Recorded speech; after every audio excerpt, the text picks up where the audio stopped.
Morgan Pope has won the Power of Veto for the third week in a row.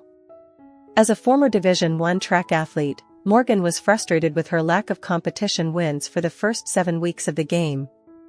She's kicked things into high gear as the houseguests near the finish line, the Sunday, September 28, season finale.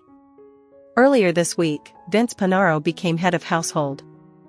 He nominated Ava Pearl, Kelly Jorgensen, and Keanu Soto for eviction. Morgan is one of Vince's closest allies, so her winning the veto could have been just what he needed to keep nominations the same. However, Morgan wants to use the veto on Keanu, and she's been pushing hard for Vince to name Lauren Domingue, his other closest ally, as the replacement nominee. Vince has final 2 deals with both Morgan and Lauren, and he's been caught in the middle of the two of them for a while. Things got particularly rocky when Vince picked Lauren over Morgan in the safety chain competition that led to Rachel Riley's elimination. But how far will Vince go to prove his loyalty to Morgan? As of this writing, the veto meeting has not taken place yet. Vince's only 2 options for a replacement nominee are Lauren and Ashley Hollis. Ashley is a member of Vince and Morgan's Judges Alliance, but the alliance is hanging on by a thread, and Vince has a much better personal relationship with Lauren than he does with Ashley. It's hard to fathom that Vince would nominate Lauren, someone who would likely take him to the final 2, but Morgan seems to have convinced him to do so. Time will tell if he actually goes through with it. However, Zae Frederich might have only lasted a week on Big Brother 27 after being the first houseguest evicted, but his journey with the show started weeks before setting foot in the house.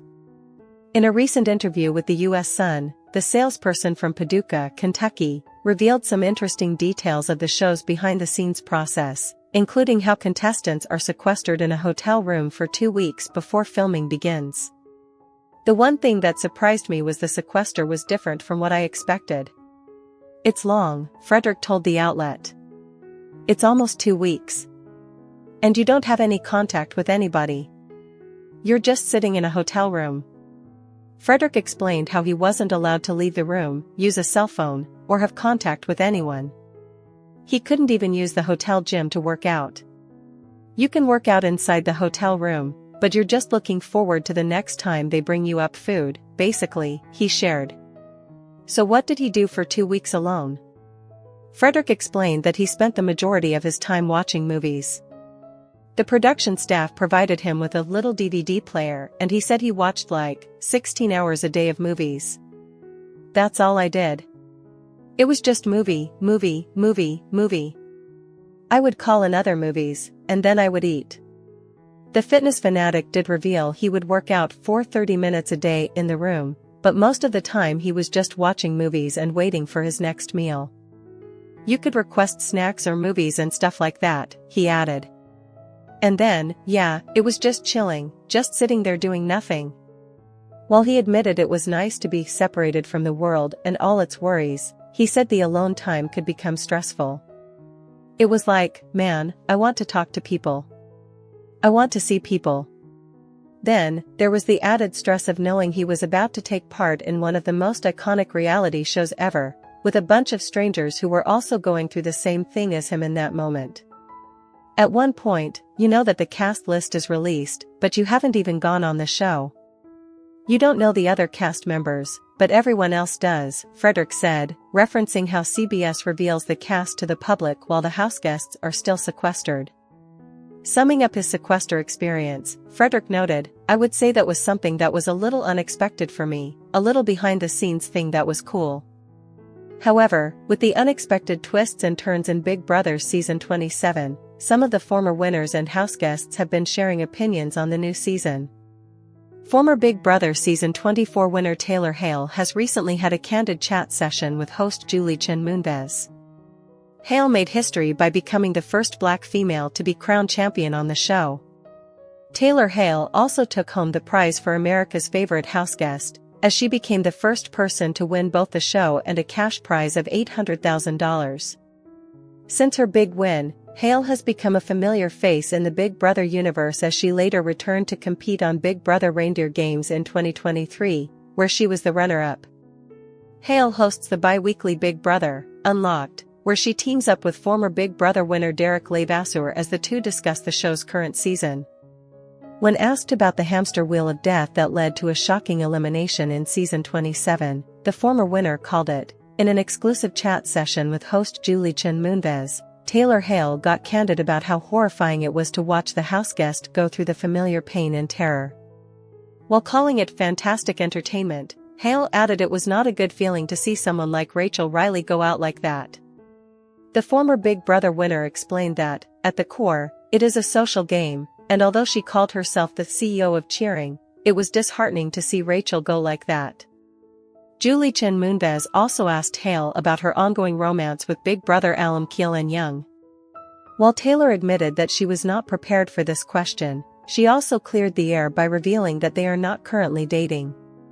The two sparked dating rumors a while ago, as Hale earlier revealed that she went on a single and unintentional date with Kyland back in August 2023.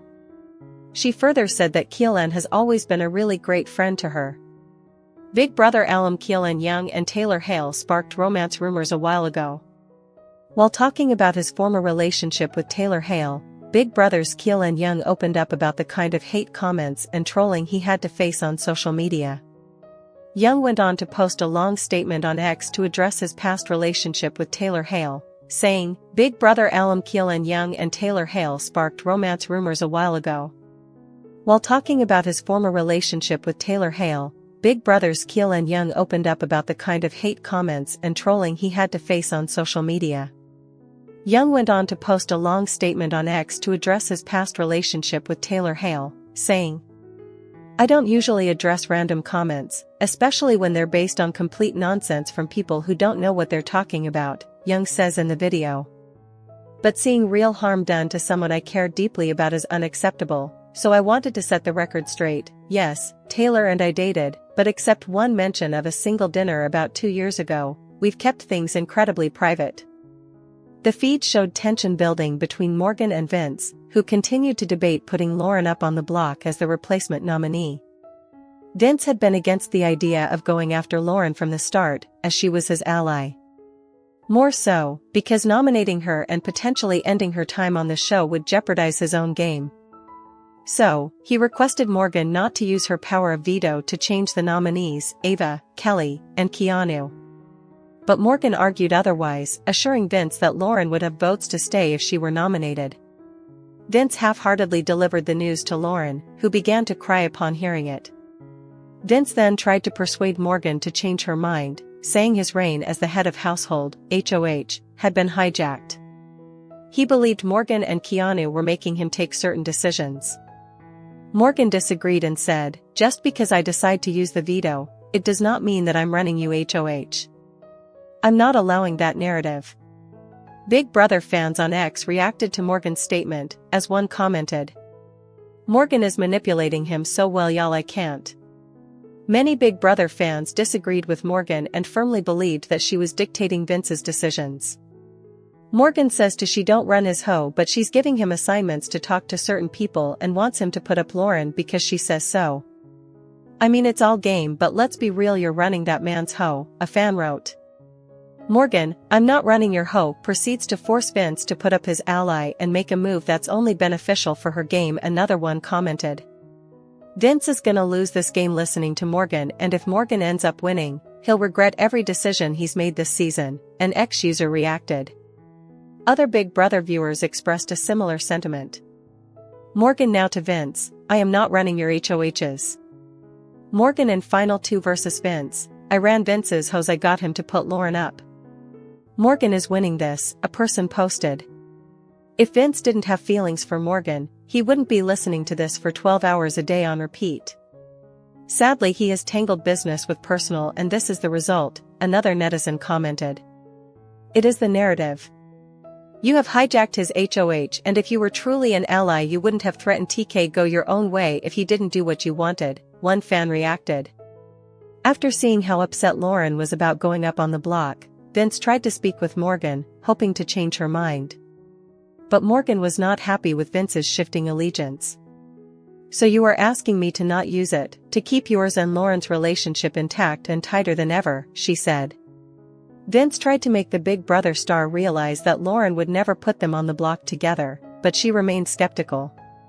According to Morgan, if Lauren were a true ally, she would get over it because she has to. Upon hearing that, Vince said that his HOH week had not been his because it was perceptually hijacked by Morgan and Keanu. The female Big Brother star immediately denied the allegation, and after some back and forth, Vince agreed to put Lauren on the block.